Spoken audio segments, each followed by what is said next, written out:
Bad attitude. Okay. That's us. That's the DMZ America podcast, which you are listening to at this very moment. It is Thursday, February 29th. Happy leap year 2024. I'm Scott Stantis, editorial cartoonist, coming to you from the right. And I'm Ted Rall, editorial cartoonist, coming to you from the left. Just a minor correction, Scott. It's a leap day. All year is leap year. It's happy leap year for the last 2 months. Okay. Well, thank you for correcting me. I would hate to make that faux pas. Well, one of many. I would. I always thought that leap years were very cool. And as a kid, I really wanted to be born on a leap year, which would have been awful because technically, and my parents would have called in this chip, you only have one birthday every 4 years. That's true. My parents would have been fine with this. They would have been like, okay, Scott, you wanted this? I said, I didn't want it. I was born with it. But they said, no, you get one birthday every 4 years. But It's I thought your it would have fault. been fun to be 40 and you were literally 10. Yeah, I wonder how, like there's all those automated birthday greetings that you get, like from social media and everything, like, oh, happy birthday. You get all that stuff like from your companies and stuff, like your dentist or whatever. And it's kind of Yeah. like, I wonder what they do with you February 29th people. They Like, what don't do nothing. happens? Well, you guys had a bunch of technical problems on the show, on your radio show on Sputnik this morning, and I think it was because the computers were going like they did not understand. Yeah, that's what we'll say it was. Yeah, it's like the 229 virus bug, Yes, whatever. the 229. You mean the February 29th. 2K? February 29th. Oh, I see. Now I get it. I'm all caught up. I thought you meant the Y2K. Remember No, no, that no. that was going to destroy humanity. We're all going to live in caves and like fighting each other, Right. wearing loincloths. It was going to be Exactly. really. I'm very sad that didn't work out, but what can you Well, do? I can remember, then we're going to actually talking about real issues, but what did you do on New Year's Eve 2000? Because I had my dad over with the boys. My boys were young, so we just waited up till midnight, banged some pots and pans, Mhm. drank some bad champagne, and then went to bed. With the expectations, but did you go? Because I know I did. On my way to bed, I stopped by my little office here in home and turned on the computer just to see what was going on. Did you do that? No, and No. I was not in a position to do that because I didn't yet own a laptop, and I was traveling when that on Y2K. Oh my God, you were? I was in Petra, in Jordan, at the staying at the Movenpick Hotel, and at the gates of Petra. And that night there was a splendid party at the Movenpick Hotel, for all the New Year's attendees, and it was quite jolly and jovial. I sat at a table and feted the New Year with the British ambassador and his wife, to the British ambassador to Jordan, and a bunch of other luminaries, and it was a quite very pleasant time. And so the idea was to be somewhere interesting on Y2K, and it was a little too interesting because you might remember, if you're a student of radical Islamist terrorism, you may remember something called the Millennium Plot, one of Al Qaeda's many projects. And Yeah. if you look up the Millennium Plot was a plot that was disrupted by Jordanian intelligence that intended to blow up at 12 midnight on Y2K 15 of the top hotels in Jordan, including, Oh, well, yes. So, so but did it Jordanian, happen? no, well, obviously not. Jordanian No, I'm intelligence kidding. disrupted the plot and arrested everybody involved. I don't know if it was one of those like the Gretchen Whitmer, like, oh, it's like it was a real plot, which it wasn't, or if it was an actual plot that they were really trying to do. But the Jordanians swear that it was a real thing, and I did kind of it definitely felt when the story broke, it felt spooky because it's like, whoa. Oh man, why Jordan? You would think that Y2K, this was before rather 9/11, so they could have blown up like the Eiffel Tower It was or also before the Intifada. So it was just a few like weeks before the Intifada. And the reason that Jordan was targeted was because the Hashemite kingdom was deemed to be getting too close to Israel. And Ah, they were close to completely normalized relations, and recognizing each other diplomatically. And so, does that sound familiar? So the Al Qaeda decided to radicalize the situation.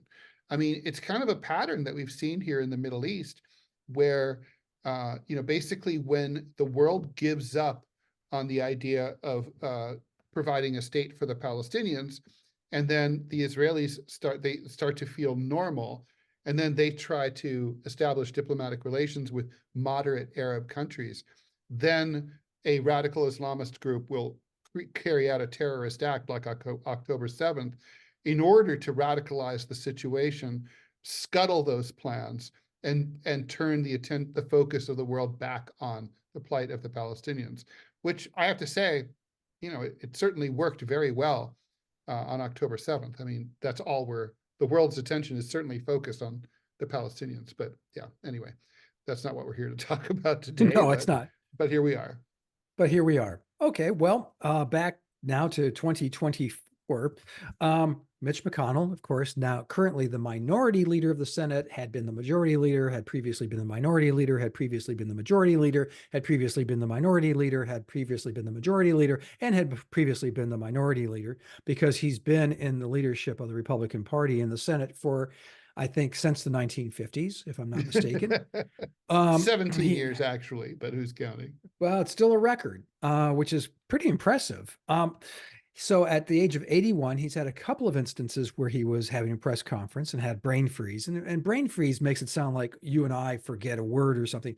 This was like he literally just stood there stone-like and was not moving and or talking. For a good solid 30 seconds, which doesn't sound like a long time, but it is a long time. If you heard 30 seconds of blank time on a radio, you'd be like, oh my God, you'd be hitting the side of the thing. It reminds me of these stories about Syd Barrett, who was the original lead singer of Pink Floyd, founding member.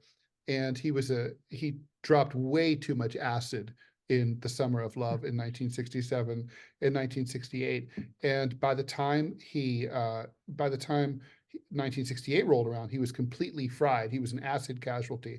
And at performances, he would stand at the microphone and not sing or do anything. And so they had to sack him at one point. And, if you like Pink Floyd, Wish You Were Here, the U is Syd Barrett. And in the wall, in this case, and in the wall is all about Syd Barrett and what happened to him. And so the band became really obsessed with Syd Barrett and what had happened to him. But anyway, that's kind of like what happened to Mitch McConnell. Mitch McConnell is the Syd Barrett of his generation. Anyway, he's 81 years old. He recognizes that he's unable. He said in his statement, where he got misty-eyed, that he recognizes his age has caught up with him and he's unable to perform the duties of leader. Although interestingly, he's going to step down from that role at the end of 2024, but he still has 2 years remaining on his Senate term, which he will fulfill as the senior senator from Kentucky. This is clearly, and I'm not sure if it's intentional. I really do think that Mitch McConnell was having health issues, but at 81, which is exactly, coincidentally, the exact same age as our current president, Joe Biden, how intentional was this as a shot at the current occupant of the White House and his age and his clearly diminished capacities? I mean, you can't help but make that connection, but was there literally, do you think that part of the alchemy of this decision was to show the White House, look, I'm doing the right thing. You should too. I brought that up this morning in the show, and I think, I wouldn't be my cynical me if I didn't entertain that possibility. Look, I don't think in any way, shape, or form Mitch McConnell did this in order to stab Joe Biden in the back, but I do think that it's possible that he chose the timing in such a way. He knew that he was going to resign. He knew that he was going to step down. He's keeping his seat. But he's definitely not going to be, I guess this is the new thing, like Nancy Pelosi is keeping her seat after no longer being speaker. And, it's kind of cool because, you still have considerable influence. It's sort of like Pope Benedict, right? Like how he continued to have influence as the Pope Emeritus after he stepped down. And I think that it's sort of like that. They'll still be Pelosi's still important, very important. I think in a way she is really she's still kind of telling Hakeem Jeffries what to do, probably, or at least advising him. Oh yeah, you'd be stupid not to, frankly. She's a partner, and he would be stupid not to accept her help. And I think McConnell, it's the same sort of thing. He could have done this later. He could have done it earlier. He chose now. I don't think the fact that he is not stepping down from his seat suggests to me that he did have an option in terms of when to do this. It wasn't urgent. It's not like the ambulette was waiting outside his office to take him back to Kentucky. So the timing, but I mean, certainly it's also the thing about political messaging is sometimes it's really partisan and it's opportunistic, but it's still correct and ethical and right. And in this case, I would say this is one of those times. I think Joe Biden should take that, and the Democrats should take that lesson and say, yeah, it's like, it's true. I mean, McConnell did do the right thing. He is doing the right thing for himself, for his family, for his party, and for his country. And Joe Biden, frankly, is not doing the right thing for himself, his family, his party, or the country. No, I couldn't agree more. I think that you and I have talked about this infinitum, but I'm sure people who listen to this podcast with any regularity are probably maybe getting tired of it, maybe not. But it just seems if it's Joe Biden, it's like it's fresh every time they hear it. Joe Biden was recently on Seth, what's his name, show? Myers. One of those late shows, which nobody watches anymore. And why he picked that one, the only thing, you and I talked about this over the phone the other day, and I have to believe that the only reason that he went on that show is that it was a very favorable environment. They were very willing to work with the White House in terms of scripting the appearance and editing it. Yes. So when Joe comes on and starts talking about how much he likes cheese, you can cut that part out and go back to the scripted part. I have to believe that. I don't know that. Neither does Ted, but I'm just saying that just seems to me. I do think that makes sense. And now we're being told, the latest is that in like the New York Times and people like, fake Republicans like Brett Stevens, they're saying things like, oh, just you wait and see. Joe is going to rock it at the State of the Union address. And that will allay everyone's concerns about his age and his mental competency. No, no, it won't. No. Well, no. I thought when he, and I'm trying to remember which State of the Union address this was. Was it in 21 or 22? I believe it was 21. When he was yelling back at the Republicans, that actually, I thought, well, he was lucid and he was, clearly that wasn't scripted. Right. And he did it. I mean, he actually handled that with great aplomb. I don't think he could do it again. Maybe I'm wrong. I don't either. I don't either. I mean, look, here's the thing. Kind of like Jon Stewart said, if he's really that great, come on, we're all honorary members of the Show Me State, Missouri. Show me. So like, look, it's not our job to have faith in Joe Biden and the Democrats and the stories they tell. It's their job to convince us. It's like, I don't need to get interested in Coca-Cola. Coca-Cola is supposed to make me interested in their product. Biden's the product. Convince me that it's not been tampered like Tylenol in the 70s. Show me. Like, in other words, trot him out. Have him go out. Like, if he started turning up, like, the famous incident in the 60s where JFK turned up at the ice cream parlor and started shooting the shit with ordinary citizens, or if Joe Biden like started turning up in weird places, like, hey, he was at the Starbucks in Duluth. Tomorrow he's at he went to a parts plant in Lansing. I mean, and this started happening a lot. Oh, he's doing rough and tumble. He did a town hall where he only invited Republicans who don't like him. Oh, he's like meeting with Sean Hannity, who's a total asshole. No preconditions, no timing. I'd be, do that about 50 times, and you and I are going to shut up about this, and we're going to admit that we were wrong. But until then, No, like it, show me. Yeah, the fact is he couldn't do that in 2020. He had the advantage. I know this sounds weird, but the advantage of the pandemic. He didn't have to go out and stump. Right. Donald Trump is going to have, as Donald And Trump Donald Trump does. did anyway. Well, Donald yeah, Trump, it had super spreader events, and they were yeah, but pretty. it was a smart move. I mean, it's funny. Um, It didn't win him 2020, but it might win him 2024. well, he's going to continue. I mean, Donald Trump doesn't do many new things. This is his MO. This is his playbook. So Donald Trump's going to have 2, 3 rallies a day, and it makes him look, because the rallies have a high degree of energy. It makes it look like he has a high degree of energy. Frankly, I he think has he been. does have a high degree of energy. I Oh, I mean, disagree. I mean, for Trump, he doesn't. I there's mean, no there's reports that he's like a big sleeping all the time guy. He seems like one of those guys who hardly sleeps. He's golfing all the time. He does a lot of appearances. He's also managing this giant business. He turns up in court all the time. I mean, let's put this into perspective. If the roles were reversed, right? Do you think Joe Biden could handle all the legal cases if he were the defendant in all these cases? Would he be able to do all the press conferences and show up in court sometimes and do the depositions? Would he, at the same time that he's running a real estate business and selling fucking gross sneakers and showing up to do that? Like, could Joe Biden do what Donald Trump does right now? no, No. no, no. And if anyone can if anyone can say different, fucking tweet at us and explain why, really, Yeah, truly. yeah. I'd love to hear it, because I neither of us are Trump fans, but we also recognize No, we're political not going to vote for realities. that asshole.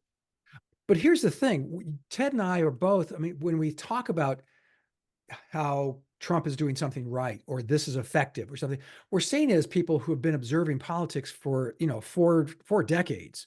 And we're not endorsing what Trump is doing. We're saying is that, oh, this works. This is how this is That's right. effective, how this is not effective, how this juxtaposes against Right. his opponent, who will obviously be Joe Biden. I mean, and the idea that you cannot, Ted, I mean, it makes me nuts in this profession. You know, I can do cartoons that Joe Biden is physically not able to perform the duties of president of the United States. Well, you just want a Trump. You just want Trump. You just want Trump. I go, no, I'm not saying that. I'm saying the reality. Joe Biden can't be president because he's not physically able to be president. Right. Now, and my Even though wife, his policies might be better than Trump's, although frankly, I don't think that's true. And we can get into that. But I okay, don't, but I, yeah, but I do. Do you want to get into that, or? sure, we got a few minutes. Okay, well, I mean, so I was thinking about this, that's one of It's the our big podcast. We can do any goddamn thing we want. good fucking point. So I do not understand like the Democrats who are saying like, but Donald Trump is an authoritarian. He's an autocrat. He threatens democracy itself, blah, blah, blah. All true. But you know what Donald Trump didn't do? Donald Trump didn't kill 30,000 people just for fun. He didn't do that. Donald Trump did not hold hands with the butcher of Tel Aviv, Benjamin Netanyahu, make out with him on international television, run interference for him in the most embarrassing, cringeworthy way at the UN and the World Court in The Hague. Yeah, And Donald Trump didn't give him the weapons to kill 30,000 fucking people. what are you talking about? Of course he did. Well, he did. That's true. He did. But the point is, but not while he was doing it. The point is that Israel, this is by far, what's going on in Gaza is by far Israel's most heinous act since it was established in 1947. No question about it. Israel's been guilty of some really bad stuff, but this is by far the worst. And I mean, I got to say, if I had gone into this thinking that Joe Biden was a great socialist who had brought us all sorts of wonderful, like socialized medicine, free college, $60 an hour minimum wage, red flags all over the place, and he held Benjamin Netanyahu's hand while he was killing 30,000 people, I'd be like, fuck Joe Biden. And that's where I'm at. Well, and I Okay, well, there's a lot to unpack there. I'm going to disagree with you. But by turns, I mean, this, you're saying Donald Trump would be different? How? There would be, He wouldn't be different. But here's the thing, like there are other options. You cannot vote. You can vote for Dr. Jill Stein, RFK Jr., Dr. Cornel West. There are other options. Like you do not have to vote for one of these two assholes. And so like if I live in, let's say Nazi Germany had won the war, and now there were elections between like it's Himmler versus Goering. Well, if Himmler doesn't win, then that means Goering wins. That would be bad. Like, no, it like fuck both of them. Fuck both of them. And it's like they can do this shit without me. I'm not going, if you vote for someone, that's an endorsement. You literally think about it. You say, oh, I vote for, caffeinated coffee over decaffeinated coffee. That's an endorsement. I like caffeinated coffee. It's like choice. You don't vote for, you don't vote against anything. You vote for it. And like when you vote, when you say like, I'm only voting to stop Donald Trump, you'd better be okay with the alternative, the person you are voting with for. And I'm not okay with him. So like, with Donald Trump, there are a lot of Arab Americans who they're very aware, better than I am, of like what a Islamophobic asshole Donald Trump is. But the way they look at it is, we're taking the long view here. We don't expect anything from Republicans. They've never been there for us. But we might have a chance with the Democrats if we pressure them. And the only way we can pressure them is to withhold our votes and make them lose a couple of elections. And maybe they'll change their calculus and decide that we're more important than AIPAC. well, so what you're talking about is what happened in Michigan. And we can touch on that real quickly. I kind of dismissed the protest vote. I didn't, it was what, 13, 12 point something, 13%. 13%. Of the Democratic people who voted in the primary voted for uncommitted. And while Out that of might be, curiosity, I always wonder, why would yeah, people even vote? Like seriously, why is anyone voting in these primaries at all? Like you're like Donald Trump, if you're a Republican primary voter, why are you voting for Donald Trump when you know Donald Trump's got it wrapped up? And ditto for Biden on the Democratic side. Just a question. You have nothing better to do on a Tuesday? Like what? yeah. Well, and you're also a dyed-in-the-wool Democrat. You want to have your voice heard. You are a strong supporter of Biden and or uncommitted, or Congressman, oh gosh, Dean what's his name? Phillips Dean Phillips. or Marianne Williamson, who actually unsuspended her campaign. Did she really? She's back Why? because I she mean, beat Dean Phillips without even running. She had withdrawn and she got 3% of the vote in Michigan over Dean Phillips's 2.7. So she's like, I should get back in. I'm doing great. because she beat Dean Phillips, Because Dean Phillips is running hard and she beat him the without running. Lion of Minnesota. The Lion of Minnesota. Yeah, I thought, I mean, okay, there was a big concerted effort, especially in the Muslim community of Detroit, to get people to the polls as a protest vote to vote uncommitted. Mhm. They got 13% of the vote. That's still, I mean, I'm sorry, that's a one-time thing. The numbers Well, it's not a one-time thing because that movement's now spreading to other states. And it's not yeah, just okay. Arabs, it's also college students and young people. Well, okay, so it'll stay at 12%. Sorry, I that's just look, I agree with you that it's not like a big, I mean, what are you saying? You're saying the numbers are too piddling to worry about if you're Biden? yeah, I wouldn't worry too much about it, but I would go into those communities. I would spend some time and some energy going into those communities, especially the Muslim ones, and saying, really? And replay Trump talking about Muslim They're Americans. not going to care. They won't be moved by that. They're not Okay, going to be, Biden can't jawbone them. Anything short of something dramatic, like I would say nothing. I mean, I don't know that you'd have to sever diplomatic relations with Israel, but you certainly to get those votes back. And I think I did read one guy who said, well, if Biden can reincarnate 30,000 dead Gazans from the dead like Jesus, then I'll vote for him. But I do think that anything that is, he would have to come back with something pretty dramatic, like well, you're going to severing have a, all arms yeah, sales, yeah, like that's not no going to more happen. arms, no more That's not going to weapons. happen. That will not happen. Well, in that case, No, no way. those votes are gone, which Yeah, means okay. Biden, and it won't take much for Biden to lose Michigan. It's a toss up right now. Michigan is one of the, I was looking at the polls this morning on Real Clear Politics from the toss up states, all of which Trump is ahead, except Michigan. He's only ahead by like 1 point something percent. So that's a toss up. But the others were 6% or more. Uh, what am I saying? Nevada, Arizona, I think North Carolina, but Trump is ahead in all those, but we've got a long way to go in till the I'm election. seeing But, Trump ahead in Michigan by 4 points, 3.6 points on the Real well, Clear Politics oh, I average. saw 2 points this morning, the latest poll. Oh, well, that's true. The Bloomberg poll.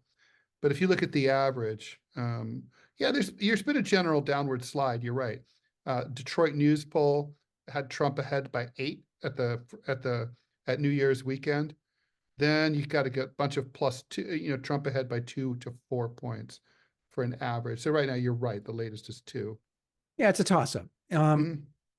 But I mean, that's got to be to the Biden campaign terrifying that if you lose those states that I just listed, you're screwed. You don't win. There's no chance. So yeah, we'll see where. I mean, I'm really dying to. I can't wait until the convention, the Chicago convention, which ought to be interesting. And Well, see. Democrats have never had a problem with having a convention in Chicago. It's always gone really smoothly. Oh yeah, smooth as glass, just smooth sailing. Yeah, it's been crazy how there's just no history there to speak of. But they have. Actually, if you remember, was it 92 or 96? God damn it. I'm trying to remember. When Clinton ran and had one of the Democrats met in Chicago. And it Wait, was, really? Because 92 is in New York. I was there. That's why I remember. okay, yeah, I think I was there too. Wasn't I? I don't know. I don't know. You're like Biden. Yes, exactly. So it Oh, must have you're been right. It was 96. 96. It was Okay. 96. And it went like, and that's how smoothly it went. We don't even remember. Well, that's also because That it was boring. He was running against Bob Dole. Bob Dole was running against Bob Dole, Bob Dole. I just, I respected him to a degree, but I also thought, what a terror. Why in the world is he the nominee? Well, Um, it was just his turn, right? Yeah, I mean that's what it came down to. It was so weird. Okay, quick story, and then we're breaking, get to another subject. But you're going to love this, Ted. I'm not sure I've ever told you this, but I was there with some other cartoonists in '96. I was in San Diego, where the Republican convention was, and we were walking by. I was walking with Matt Davies, the editorial cartoonist now currently for the for Newsday out in Long Island. And we were just walking. We had the passes. You could check out the passes for an hour to walk around the floor of the convention. We walked underneath where the former president's row was, and Gerald Ford was just sort of staring at us and kind of sneering. And later Huh. that night, he had his stroke. Well, there you go. I'm not sure if he's like, holy shit, there are still editorial cartoonists, or exactly what was going through his head. But I mean, it was such a strange, and we stopped like he kept staring at us. And I was like, and Matt and I are dressed in, Jack's sport coats and ties, and we're looking like, professional. Sure. I have to this day, I don't know. So you're saying that you killed President Ford? Well, we gave him his first stroke, and then he died several months later. But So yeah, you, apparently yeah. we did. Yeah, but yeah, yes. And the short So answer, you join. You yes. join. It's like you and Oswald. Yeah, well, Squeaky Fromm, more to the point, or what was her name? The other one, Moore. Remember, there were 2 assassination attempts Everyone against. remembers Squeaky Fromm for obvious Well, because it's reasons. such a great, yeah. But Sarah Jane Moore, was that it? I can't Something like believe that. no one ever named a band after Squeaky Fromm. Oh, you think that'd be a great? I That'd be mean, a there's so great many great punk band rock. names. Yeah, there was Jodie Foster's Army, and there was Sandy Duncan's I have the single. Yeah, punk rock was pretty cool. I told you I was in a band, a garage band, the worst band with one of the best names in the history of bandom. Which was Lesbo Joe and the LA Eskimos. We were horrible. We yeah, were, I'm not even going to get into my long history of bad, terrible musicianship. I didn't know that. You were in a band? Shh, people will hear you. Yeah, Really? yeah. I've been in Oh, a we're couple. I've okay. been in a couple bands. They were all atrocious. I should be executed just on the grounds of Just for crimes what you did against to music. what I did to music. Exactly. Crimes against the If culture. right now, if right now a flamethrower drone were to appear at my window, I would be like, I have that coming. Yeah. Okay, we're going to take a break right now, but during the break, I'm going to have to ask you what the names and what bands those were. All right. You are listening to the DMZ America podcast. I am Scott Stantis coming to you from the right. And I'm editorial cartoonist Ted Rall coming to you from the left. And we will return.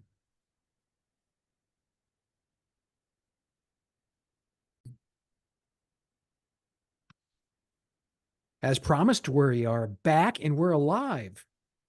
Praise God. I am editorial cartoonist Scott Stantis coming to you from the right. Praise Jesus. I'm Ted Rall, editorial cartoonist coming from the left. And speaking of praise Jesus, Texas just executed a guy who, they all say they're innocent until at some point, if they're guilty, they are really sorry about what they did, generally, not always. But this guy swore he had nothing to do with the murder for which he was recently executed. Alabama is now looking to tie down yet another death row inmate and suffocate him, because that's apparently the MO of the great state of Alabama, is because they couldn't get the lethal injection stuff. Because let's face it, if you're a pharmaceutical company, you don't want your name associated with, death. So they used nitrogen, which of course the atmosphere we live in is nitrogen and oxygen. The part we like is oxygen. So they just put a mask over his face and it's just nitrogen. You're essentially suffocating somebody to death. I mean, they may as well it would be cheaper and probably faster to just get a pillow. True. Because, but Alabama's going to do it again. Probably be more humane. Yes, it would be. And it would be faster. Yeah. And if you put it in Downey, you just smell like they were in a field. So anyway, so my point, but here's the thing, Well, Alabama. Scott, let's not forget the real atrocity of the week in the death penalty capital punishment front. Thomas Eugene Creech, but if you're a murderer or a serial killer, you are always identified by your middle name as well. That's how this goes. So Thomas Eugene Creech, let's just call him Tom Creech. He's a high-profile serial killer who was put on, who was facing death in Idaho. This was talked about a lot in the national media because apparently he'd been on death row for so long that he'd gotten to be friends with the warden, all of the guards, they all knew him, and they were kind of like, okay, we know he did this terrible thing and he has this coming for sure, but we're going to really kind of miss him because we really like him. But anyway, for nearly an hour, on Wednesday, he was poked and prodded at his arms and legs. They were trying to look for a vein. 73-year-old guy. They couldn't find the vein, so they finally gave up. And now the state of Idaho is going back to the governor for a new death warrant, because that death warrant, they kind of like punched their ticket, and his attorneys are back in court saying, look, we have now proven that the state of Idaho doesn't know how to execute people. I would say, aside from the fact that I'm against the death penalty, I think his lawyers have a very good point. I mean, and my favorite thing in the AP story, they said, they interviewed a doctor who said, like, if you're under a lot of stress, it may be difficult to find your vein. And I'm like, well, I bet he might have had some stress that night. Yeah. No, there might have been like, what's your last meal? I mean, that's a tough question. And I'm probably stressed over that.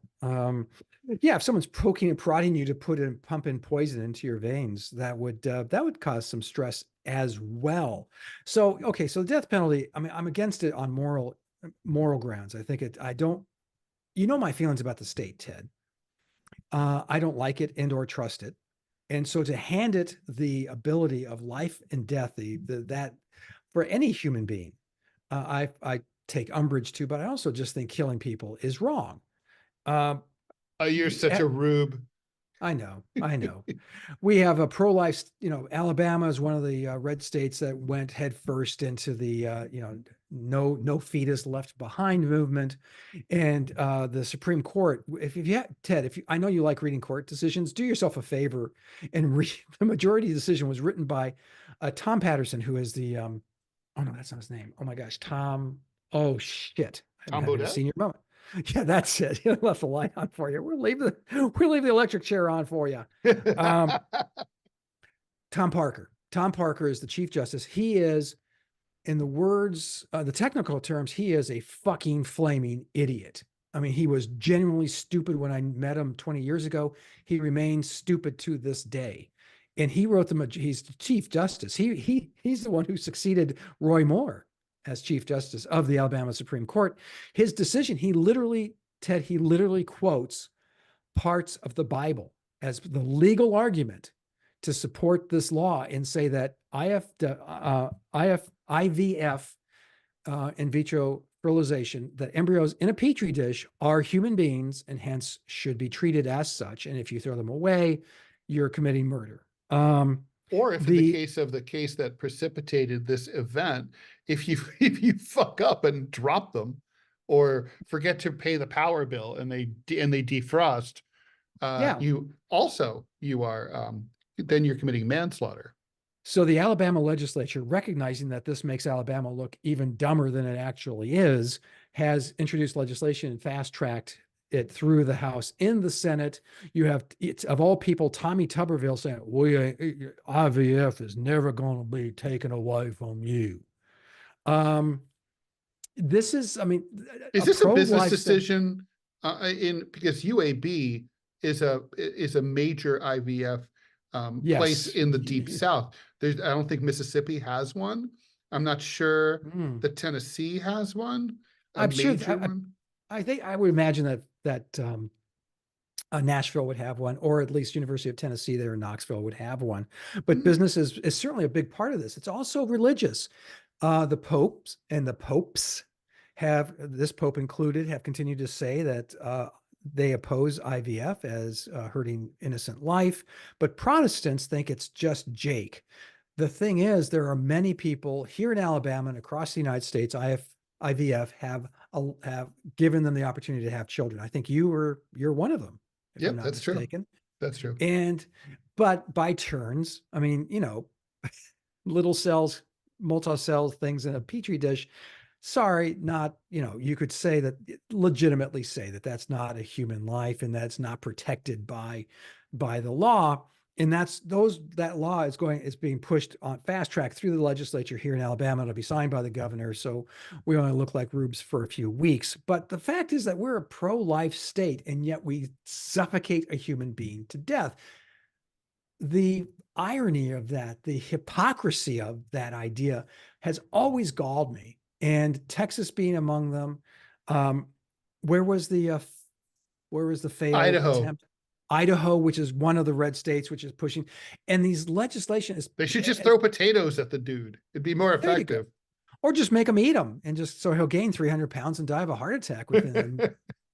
It galls me to no end that, if you're going to say you're pro-life, you're pro-life. And I used to bring this up on when I had a radio show here in Alabama, afternoon drive time. And I'd say this because I knew, I have to admit now that I was fishing for calls. And I'd say, you can't kill a death row inmate and say you're pro-life. And they would call up and say, the Bible says innocent life. I go, well, you don't know what those IVF. Actually, the Bible doesn't say that.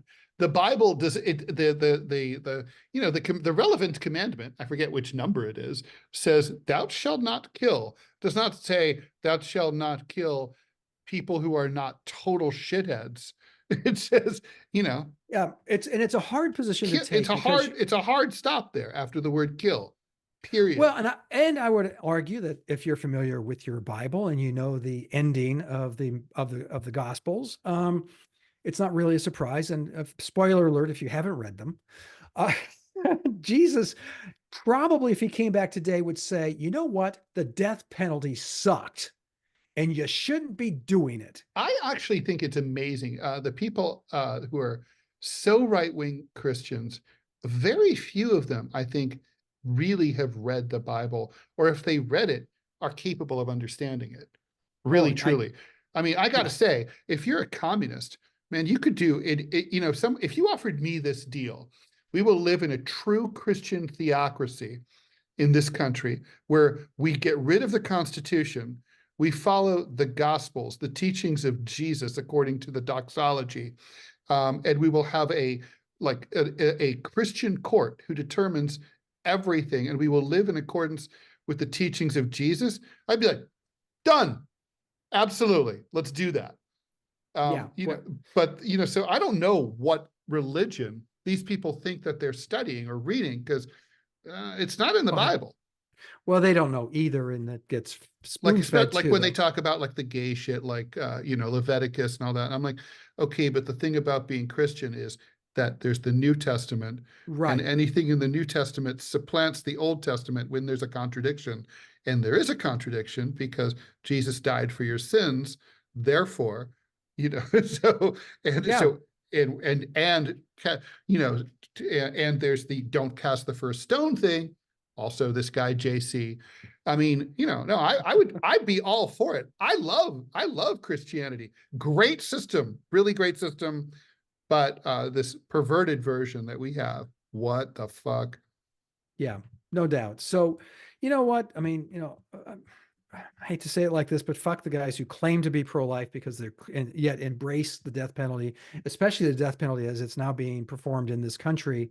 Well, and what? There's four other countries that do it, and they all do like beheadings and in front of stadiums and Yeah, it's stuff. like So, Myanmar. yeah, Um, I think Saudi Arabia, In Iran, they hang you in public. that would be, Yeah, Saudi un- Arabia, they do the decapitation. Or if which you're a is, journalist, you get it's a little goes a little differently. well, they chop you up and, put you into bite-sized pieces. But it's yeah. Those are the countries that we're in league with. So I guess Ted and I are in agreement. Sorry, folks, you're not going to hear us argue about this one. But I mean, the thing is, it doesn't. It look, here's the thing. It doesn't really look. Nobody cares because it only affects people who are accused of heinous crimes, and generally, we don't care about prisoners at all once you're no, sucked into the system. And you know, and these are often very poor people, working class people. yeah, So you know, and it doesn't. And most people don't know someone who's going to be executed, right? But it's one of those like symbolic issues that you should care about. Like, if it's the kind of country, is this the kind of country that you want to live in? What does it say about you and me that we put up with this, that we allow, that we vote for politicians who are okay with this? I mean, think about Joe Biden. He's a liberal. When has he ever once given a speech calling for the abolition of the death penalty? Never. And the point is, no. Barack Obama, liberal. When did he ever do that? Never. Bernie Sanders, when did he ever do that? Mm, Never. I mean, the point is, it's like that shows you where we are morally. And it's like that shit should be, we should be crusading against. It's an easy lift. Don't kill people, you know? yeah, yeah, and you can make incarceration for life unpleasant. I mean, I don't think you can torture people, but I think you can I make think it it. should be. I think it should be very pleasant. I think that look, if you told me the penalty will be to be, you know, I will spend the rest of my life in a luxurious suite at the Ritz Carlton, and I can watch as much TV and surf the internet as much as I want, but I can never ever leave that luxurious suite, or even go down. I can never leave the hotel. I can go to the pool. I can go to the business center. I can go to the lobby, but I cannot leave that building. I would be terrified of being convicted of that, of a crime, and spending the rest of my life like that. That sounds absolutely horrible. I mean, Well, wouldn't it to you? at this stage of my life, that's pretty much what I do anyway. So it's like, No, come on, seriously. Be no, serious. seriously, yeah, no, no, no. I mean, losing your ability, your freedom would be horrific, You will never absolutely horrific. be able to go wherever the fuck you want the rest of your life. Well, not to also not to belabor the point, but you have a system now that has gone to for profit, which means they fuck these guys over every which way but Sunday, Well, they're including charging Sunday. them like the Ritz Carlton. Yeah, it's like 50 cents per text if they want to send out a Yeah. text. A lot of jails charge you per night, the equivalent of like a hotel rate, Yeah, like I mean, $150 a night. yeah, we're for a lot of reasons but that I think all you have to do is look at the criminal justice system and especially incarceration. And we have no plan to look at how do we end recidivism? Um, how do you reconstruct the prisoners so that they We can don't come want back? to end And recidivism. The recidivism is keeping the whole system going. Ka-ching. Yeah, yeah, you're probably right, Ted. You're probably right. Um, we're going to tie this up into a neat little, and the next segment is about life again, creating life, I suppose. It's a stretch. Stay with us. You're going to figure out what I'm trying to get at when we come Okay. back here to the DMZ America podcast for Thursday, February 29th, 2024. I am editorial cartoonist Scott Stantis coming to you from the right. And I'm Ted Rall, editorial cartoonist, coming to you from the left. So stick around and we'll tell you where babies come from. And as promised, we're going to reveal the secret of where babies come from on the last segment of the DMZ America, the podcast. No, I don't want to know. It's gross. It is. Oh my God. I'm real quick. I'm Scott Stantis, editorial cartoonist coming to you from the right. And I'm Ted Rall, editorial cartoonist, coming to you from the left, blah, blah, blah, Do you blah. remember when you first learned it was disgust? I can't even imagine Yes. now. Kids I know today. exactly how I learned. Okay, go. So my mother was in at Wright State University in her getting her master's in education. She was an immigrant and she only had a bachelor's in France. But in order but she had to. So no, that's not true. She was getting her bachelor's here because when you come from a foreign country, you could be like a brain surgeon, but they won't even let you like put a Band-Aid on someone here. Yeah, yeah. So she had to go back to school. She was at Wright State University getting her bachelor's in education, and but she was taking it. There were a bunch of core curriculum classes, including biology. And so anyway, one day I asked my mom, I was a little kid, a wee tyke. Well, I was 8 years old. And one of my classmates at George L. Ernst Elementary School brought some porn mags, his father's porn mags, to school. And we hung out by the by the merry-go-round and looked at them. And then this was the age, late 60s, of the giant bush. So things are mysterious. You kind of don't really see anything, right? It's like, I mean, I think back then it was like all women were Armenian. And so I came home, I told my mom. So I saw pictures of, the ladies' private parts, but it's full of hair and I can't see what's going on. How does sex work? How do babies? She's like, all right, let me get the biology book. So she gets the biology textbook off the shelf and she sits down and shows me the diagrams. And I'm like everybody, I'm like, what? No, like, come on. And I'm like, and she's like, yeah, it just goes in there. And she goes, and when you get excited, then while you're kissing a girl, things will happen. And then she might get pregnant. And I'm like, that's astounding. Like, that's a totally astonishing and weird thing. And I remember at the time thinking, I don't know if I told my mom this or I just thought it. I remember thinking, this is one of those things where it's like a lot of things like blue cheese, where you're like, I hate this now, but adults like it, so I might like it someday. Sort of like beer, when you first taste it as a Beer, kid. oh God, yeah, especially because the first beer I ever tasted was Bud. I mean, someone had given me a nice Goose Island IPA. I might have totally, I might have taken to it at a much younger age. Oh, that's funny. Oh my gosh. Yeah. No, when I learned about it, it was just like, that can't be right. I just thought, no, that No, can't be right. my mom didn't lie to me. It was one of the things I really, really loved about her. I asked her about Santa Claus, and she's like, it's a Nordic myth, 10th century bishop of the bishop of Nyssa, blah, blah, blah, blah, blah. It's like, so, and I was like, oh, that explains everything. Like, we don't have a fireplace. Like, it explains everything. Ding. Oh, okay. So given all that, apparently somebody spilled the beans to Gen Z about where babies come from and that you cannot do it online. So Ted, there's a story that you stumbled across this morning that it's worth talking about. So go ahead and tell the folks out there. What I found interesting is, so Bumble, which until recently has been one of the dominant dating apps in the United States, is in deep trouble financially, which came as a surprise to me because normally when you're selling sex and love and relationships, it's hard to go wrong. But anyway, this company is based in Austin, Texas. They're about to lay off a third of their workforce, Wow. 350 people. And even though they're testing like AI stuff, like something called photo selector, which recommends this is actually a brilliant idea. Choosing your proper profile photo is challenging. You don't really know what makes you look best. So this AI feature goes through all your photos and recommends which ones would be the Oh, most wow. attractive. So they're testing all sorts of stuff. But anyway, this was very successful for Gen Xers and millennials. But now they're hitting a serious wall. Gen Z, which is ages approximately 11 to 26, obviously don't be dating anyway when you're 11 years old. But Sound advice. Gen Z, when you're people basically up into their mid to upper 20s, are not into this, and they are like not using the apps. When you interview people who are in that age group, they say they prefer the IRL experience. They want to meet people in real life through like networking in person, go to a meetup, go be part of the same political thing, meet at an old school, meet at a bar or a restaurant, at a museum. They want to meet organically.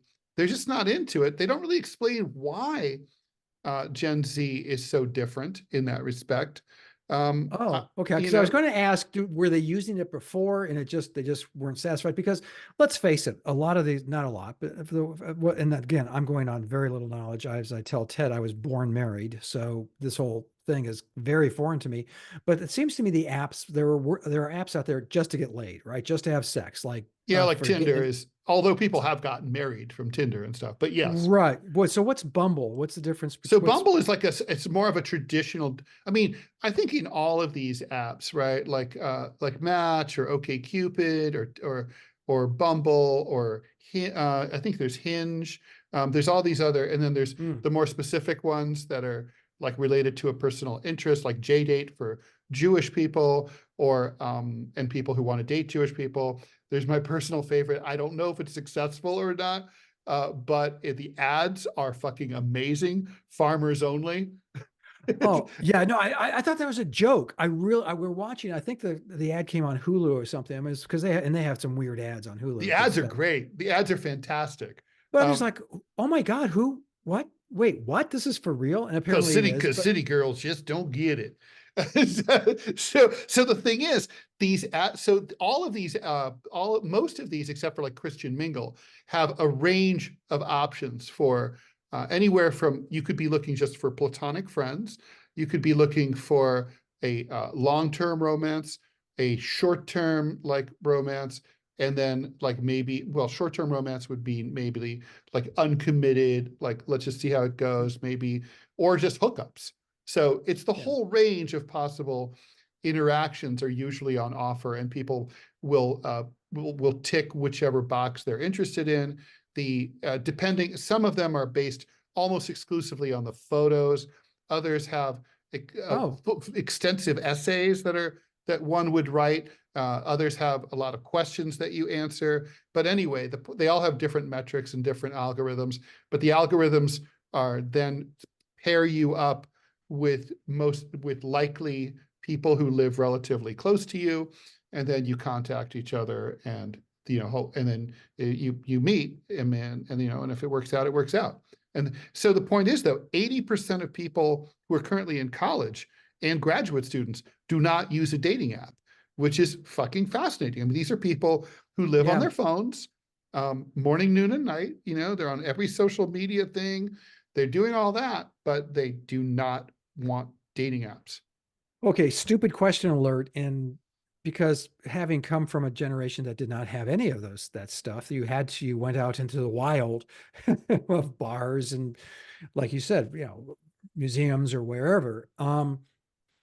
why the change now? I mean, other than I can answer for myself that it is far better to meet somebody in person than to look at their picture and go, oh, they're attractive. Let's see. Oh, they like animals. I like animals. Oh, they're bipeds. Hey, wait, I'm a biped.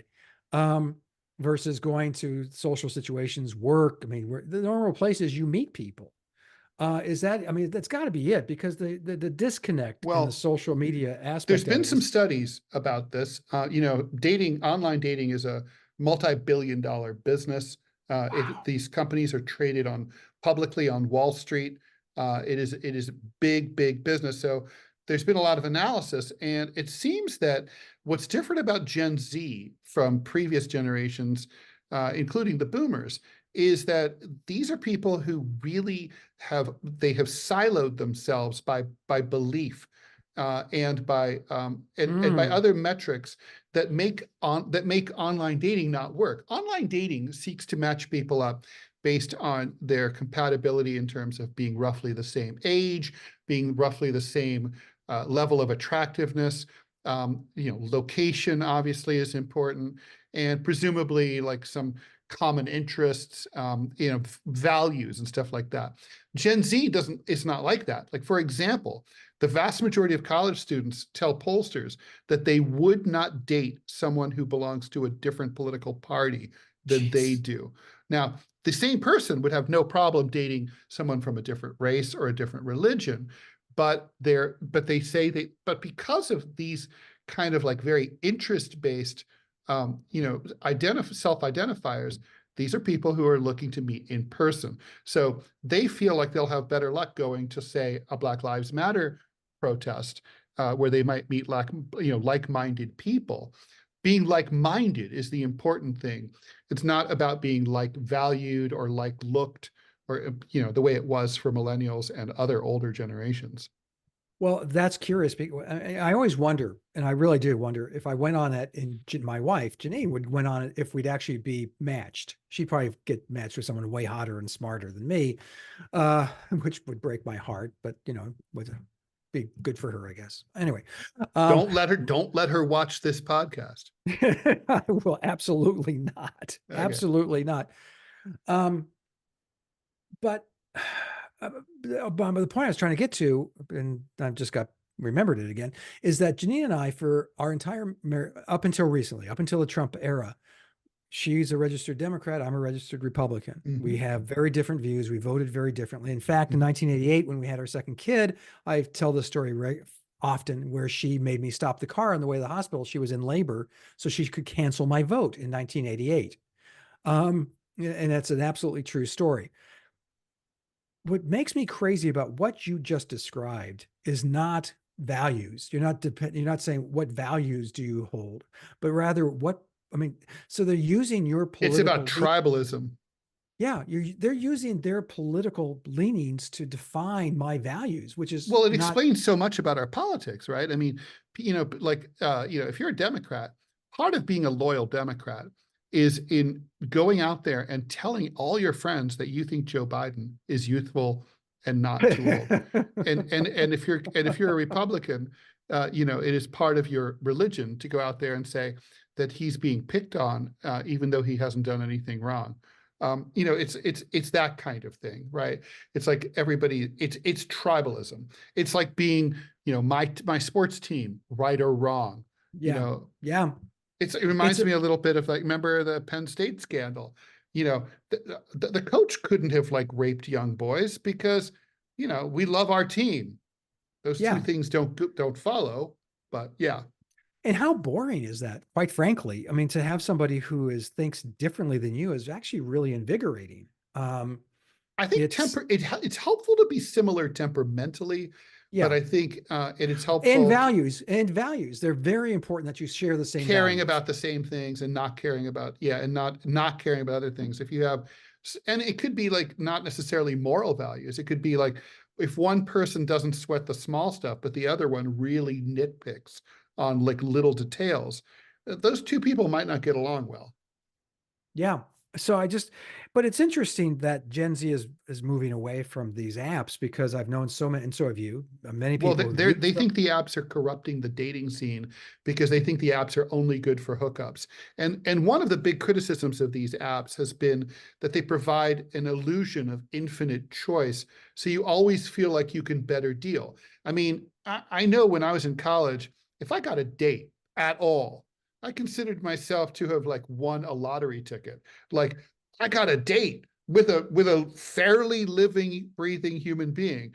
And like we're going to go out to the movies on Friday. Yay for me. So like, even if things like, I find out that she's, voted for Reagan. I mean, my girlfriend in college did vote for Reagan, and I was pissed off about it, but I worked to make the relationship work. I mean, I think people tried harder back then because it was harder to find someone new. Now with the dating app, you're like, oh, yeah, I don't know about I don't like the cut of her knee. I'm out. Swipe left. Fuck her. I can just go back and find someone cuter. And so that's sort of like there's always another cuttlefish in the sea, Mm. when you're on dating app because there's thousands of matches. You know, these are all people you would not otherwise. That's the thing that's like great about the app is you can meet people you would otherwise never meet. But the problem is you can meet a lot of people. So it encourages, hookup culture in a big, big way.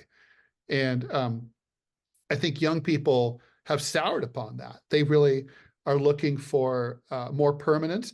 And maybe they're looking for more permanence because the world that they live in seems so fucked up in terms of climate change, economically, politically, and otherwise. Yeah, I'm sorry. Do you have, I mean, I have Apple products. This is actually relevant. And unfortunately, they're all synced.